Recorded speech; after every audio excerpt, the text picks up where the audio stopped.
He said, pray as you see me pray. Utter these words that you hear me say.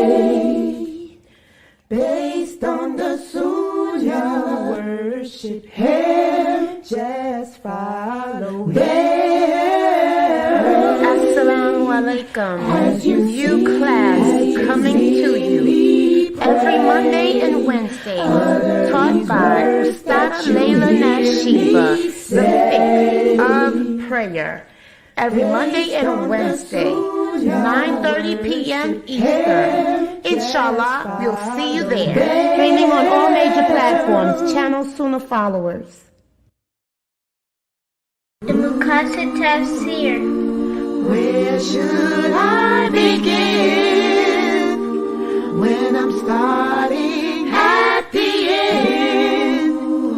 Pursuing the higher aim, learning the meaning of every page. Where should I begin when I'm starting at the end? Assalamu alaikum. Sunnahfollowers presents a new class, the Maqasidic Tafsir, being taught and brought to you by Ustad Layla Nashiba. Please stay tuned, streaming on all major platforms, right here on Channel Sunnahfollowers.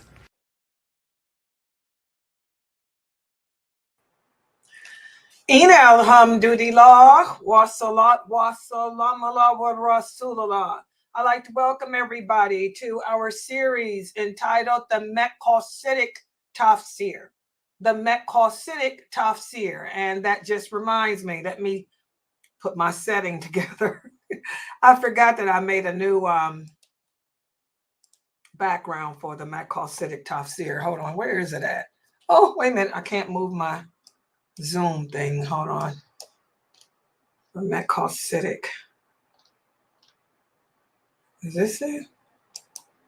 Yeah. Okay, there we are. Can y'all see that now? Yeah, I made it a little darker. It's a little darker. Okay. The Maqasidic Tafsir. This is the book written by Sheikh Kareem Abu Zaid. For those of you who don't have this book, please go to Amazon.com. The book is only $18.90. And I'm telling you, it needs to be a part of everybody's library. This book should be a part of every Muslim's library. But to show, some of the feedback that I've received from the people about this book. Some of the people bought the book and they said, oh my God, Layla, this book is so hard to read. That's how Allah has protected and preserved this religion. Allah made it so that you cannot teach yourself Islam.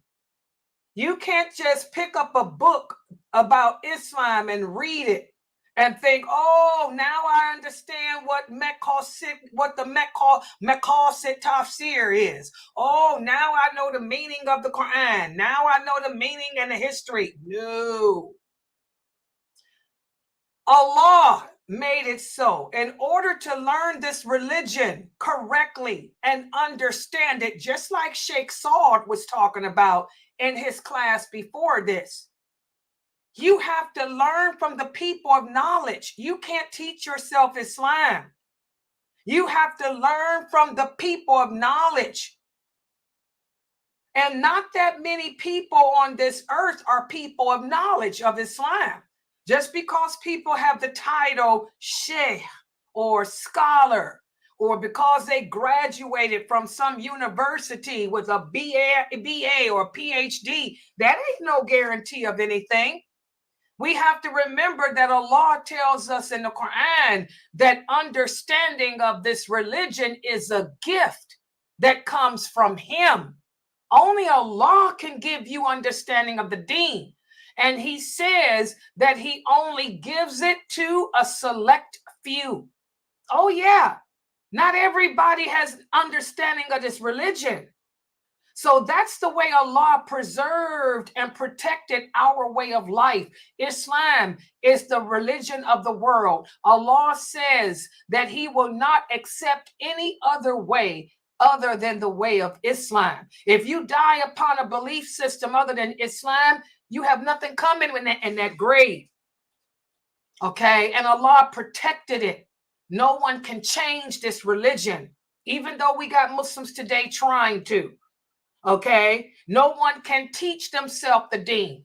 They can buy all the books that I'm teaching here, but unless you have learned, how is it that I can teach this stuff? I learned this stuff from the people of knowledge, real scholars of the ulama. Who were my teachers? Sheikh Qaradari was one. That's a real scholar. He was a scholar of the ulama. Who's another one of my teachers? Umar el-Eshkar. He was a real scholar of the ulama. Who's my current teacher? He's also a scholar of the ulama. His name is Abu Atayyib. Okay, so again, guys, you have to learn from the people of knowledge. We can't sit up and teach ourselves. And like Sheikh Saud was saying, when we mention the names of the true scholars and people start slandering them, that's how you know that you don't listen to them people. You don't listen to people who slander the real scholars of the ulama.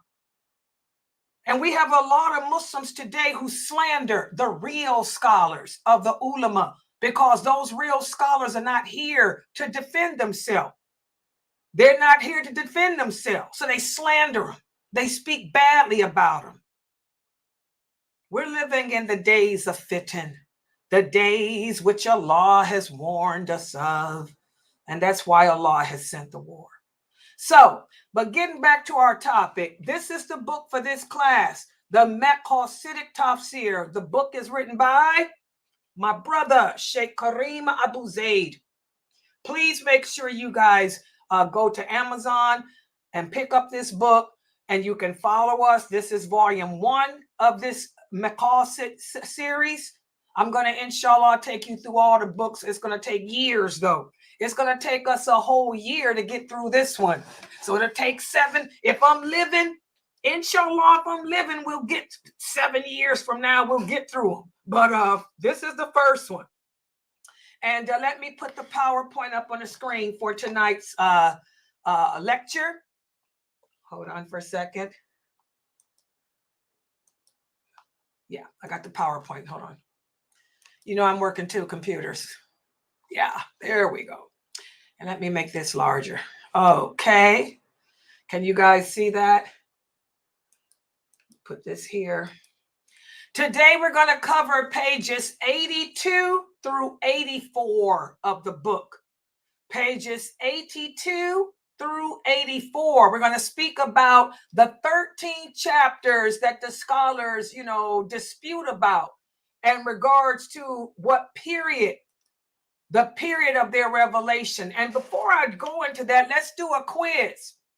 The last time we met for this class, which was 2 days ago, we spoke about how in order for an interpreter of the Quran, in order for an interpreter of the Quran to give you clarification of a verse or the explanation of a verse of the Quran, he has to also know the science of differentiating between the Mekki surahs and the Madini surahs. So now, who can answer our first question tonight? What is the difference between the Mekki surahs of the Quran and the Madini surahs of the Quran? What is the difference between them? I do not want Yasmin to answer. Anyone but Yasmin. Yasmin's one of my best students. The Meccan surahs are the ones that where he was teaching Tawheed, teaching them about the religion. And the Madina surahs was they'd already learned about the religion. They got it in. It's hard now. It's time for the rules and tell them what the king and cannot do. Okay, and what else is different about them? What's the difference? When were they revealed or whatnot? What's the difference between the Mekki surahs and Madini surahs? As far as was the beginning of Islam. And Medina period, just like she said, was when they converted. I mean, when they went to Medina. So it was 13 years in between these periods of time. Good job, Mina. Exactly. So, as Sister Mina said, and Nadia, the Mekkis are the surahs that were revealed when the Prophet Sallallahu Alaihi Wasallam was living in Mecca. Good job, Nadia. And the Madini surahs, they're the ones that were revealed when he was in Medina. That's the first difference. That's the first difference between the two. What about this? Oh, wait a minute.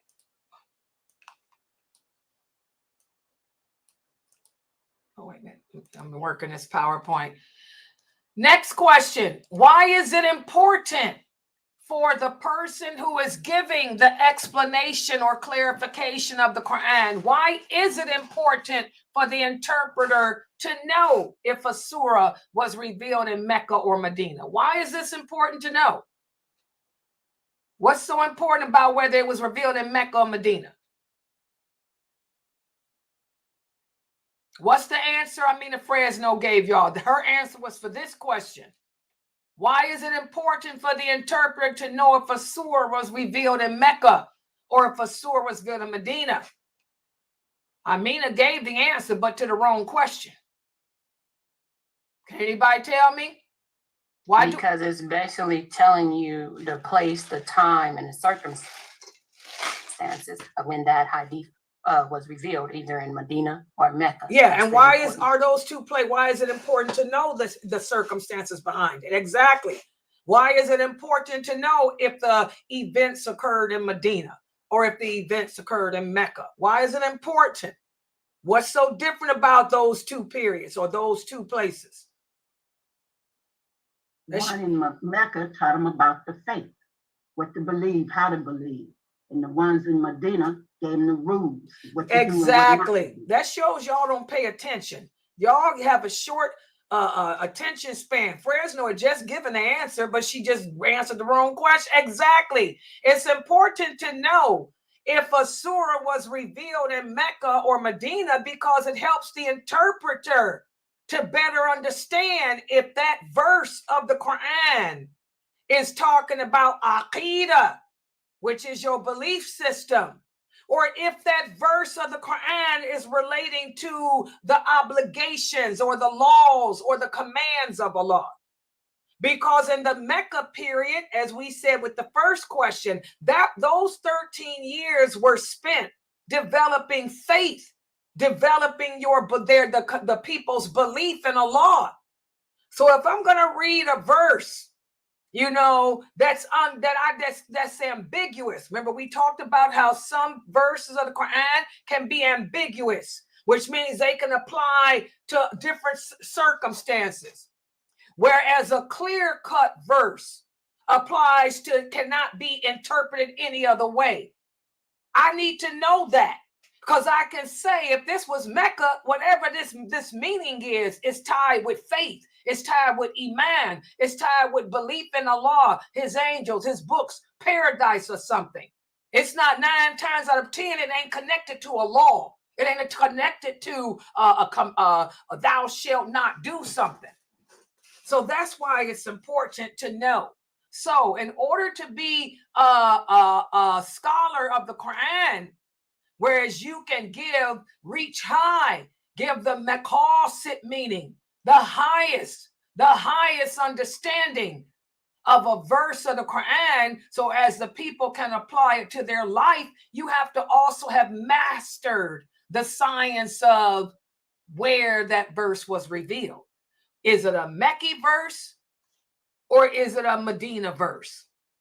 And that's what we're going to talk about today, because in many of the chapters of the Quran, there are 1 or 2 verses that belong to the alternate category. In other words, there are some chapters of the Quran that may have been revealed in Mecca, but some verses in that chapter didn't manifest until Medina.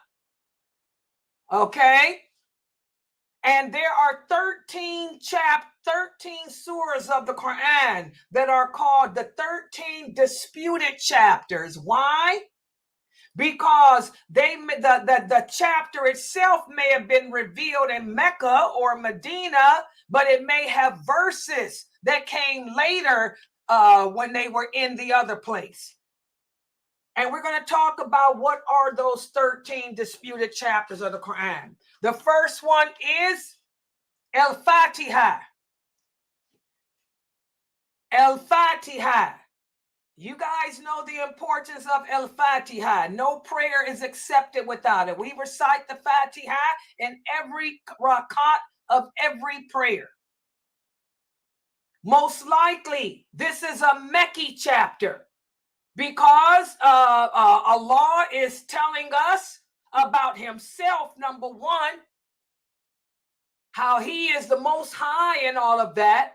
And also, Allah commanded it to be a part of the prayer in the first year of the revelation. So this is one of the things, even before how many times a day was sent down, Al-Fatiha, reciting it in the prayer, was sent down. So most scholars agree that this is a Mekki surah. But you may find some who want to dispute it. But the majority of the scholars will say that Surah Al-Fatiha was revealed during the period of Mecca. Okay? Also, another surah that some of the scholars differ on is Ar-Ra'd. Ar-Ra'd. This too is most likely a Mekki surah. But it has some Medina verses in it, such as verse 43. Verse 43 of this surah is a Medina verse. Verse 43 was sent down when the companions were in Medina. Also, the overall structure is similar to the Mekki chapters of the Quran. And also, it is reported to be Mekki in a hadith where Ibn Abbas and a few other companions say that it was Mekki. Then there are some other hadiths that are weak that I didn't even put here that say something different. So this is another surah. All you have to know these are the surahs. You don't have to know why, but these are the 13 surahs that are questioned. Fatiha, Surat Ar-Ra'd, and also Surat Ar-Rahman. And when you read these surahs, the English transliteration of meaning, you can see why they dispute about them. For example, Ar-Rahman. This is one of the most beautiful surahs of the Quran, where Allah is speaking about which of his favors would you deny. Remember, the first 13 years of the Prophet's life was spent teaching the people about Allah, his names, his attributes. So you can see why this would come into conflict with some of the scholars. This is a Mekki chapter, according to the majority, because Allah is speaking about his greatness in it. Okay? We also have some reports from the companions of the first generation and also their successors, where they say it's a Mekki surah too. Okay? So most likely, this is a Mekki chapter. And I would agree with that too. I mean, look at the words. Which of the favors of your Lord will you deny? Teaching about Allah. But you will find some that say it's not, that it's a Madini verse. A Madini surah, rather. Other disputed surahs. Surat Asaf. Overall, this is a Medina chapter because of its structure. And also we have some hadith, but it contains some Mekki verses too. This is another example as to how Allah sent down a chapter of the Quran in Medina, but it has some Mekki verses too. Okay? And the majority of the scholars agree on this based on, like I said, some of the hadiths we have from the companions. But it does contain some Mekki verses too. So you see, these are examples of surahs that were revealed in one place, but has other verses that came from the other place in it as well. What's another one? Surat At-Tawbah. This is the one that we was learning with Dr. Asim. We never get past this with Dr. Asim. According to the majority of Quran scholars, this is a Medina surah. But Ibn Atiyah and others say that verses 1 through 13 are Meccan, were revealed during the Mekki phase. Also at Surat al-Insan, about man. Some of the scholars label this surah as Madini based on two pieces of evidence. First, the verses 8 through 10, which were revealed, which seemed to be revealed after the Battle of Badr, although the style could be Meccan. And also there's another hadith that's not authentic, which I didn't put here. I don't deal with weak and authentic stuff. But anyway, this is another surah of the Quran that is disputed in regards to its where it was revealed. Also, one of my favorite surahs, Surat al-Mutaffin. Surat al-Mutaffin. There's three views regarding this surah. Some say that it's the last surah revealed in Mecca, or the first surah revealed in Medina, or it was revealed when the prophet was on his way to Medina to migrate. Those are the three different opinions on this one. Ibn Atiyah argued that it was revealed in this, the last chapter revealed in Mecca. Ibn Ashur took the latter position. By content, if you read it, it contains the story of a trader who cheats the scale in dealing with buying and selling, which is the main story in this chapter, after which it is named. So that's why they dispute over it. Okay? So you got three different views on this one. Also, another surah of the Quran that's disputed about is when it was revealed is Al-Qadr. There is no definitive, I repeat, there is no definitive evidence as to where this surah was revealed. We have no concrete evidence as to whether this was revealed in Mecca or Medina. But there are hadiths from Ibn Abbas that support both categories. We got some hadiths that say that from Ibn Abbas that say mention Mecca, and some that mention Medina. Okay, so just remember with this surah, there's no definitive evidence as to which place it was revealed. Okay.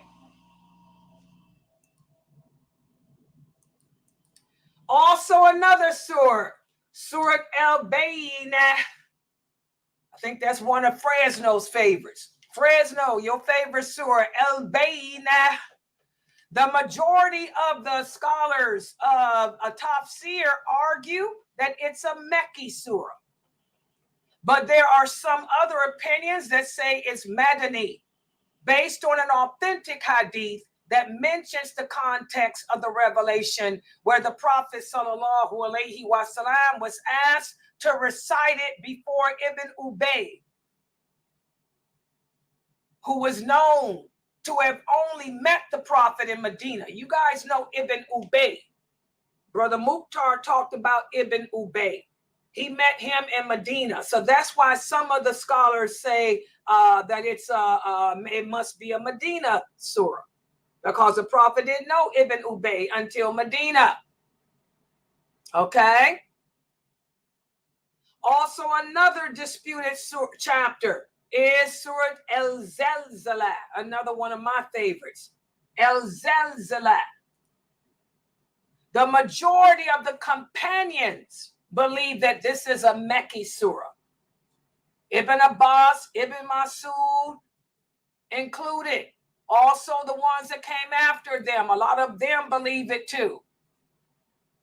But there are some like Qatada and Ibn Atiyah.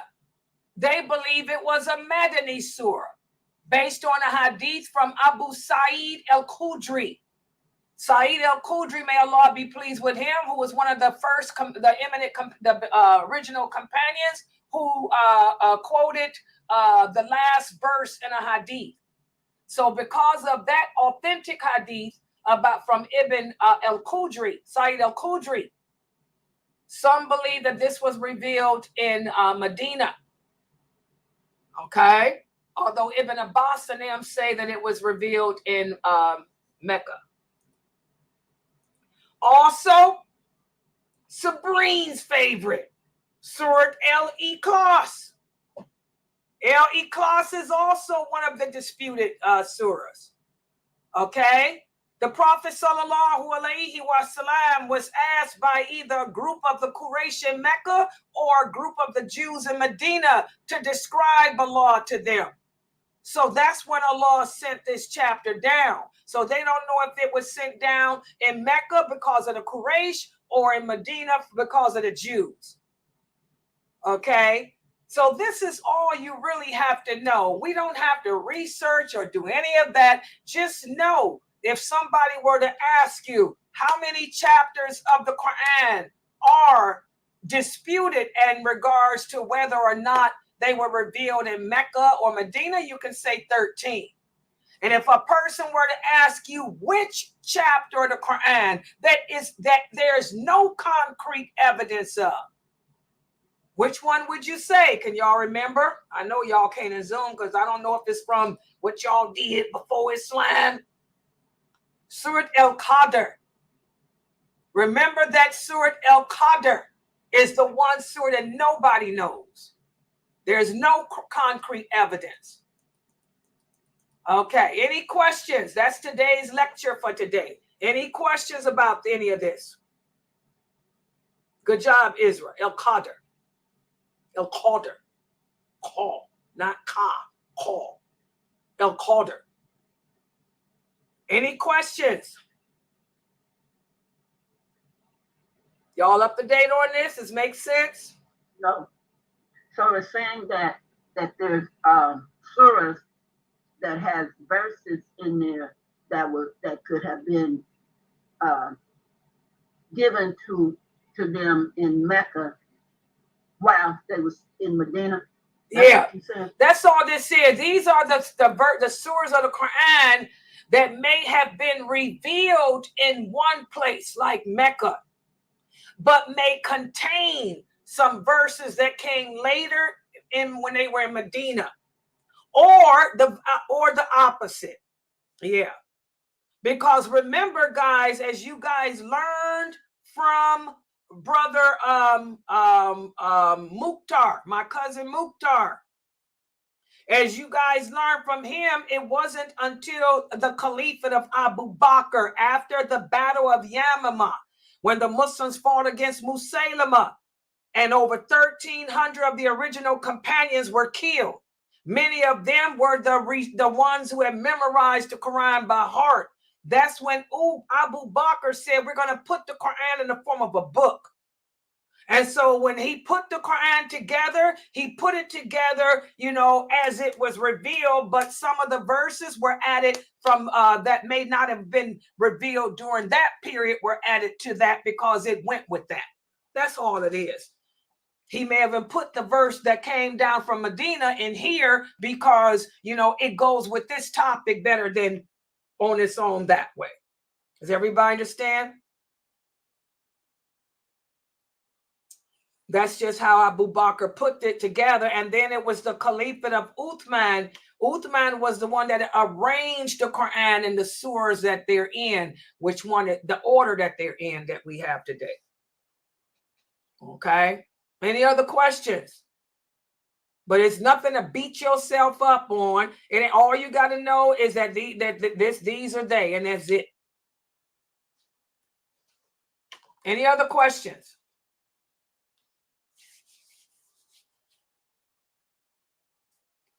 All right. Those 13. Yes. The rest of them was when it was. It was Yeah, it was that's all Mecca, this was about. These Mecca, are the, that's was why it's before called, the yeah, that's why it's called the 13. 13 right there is the ones that have mixed stuff in. Yeah, the 13 disputed surahs. That's all.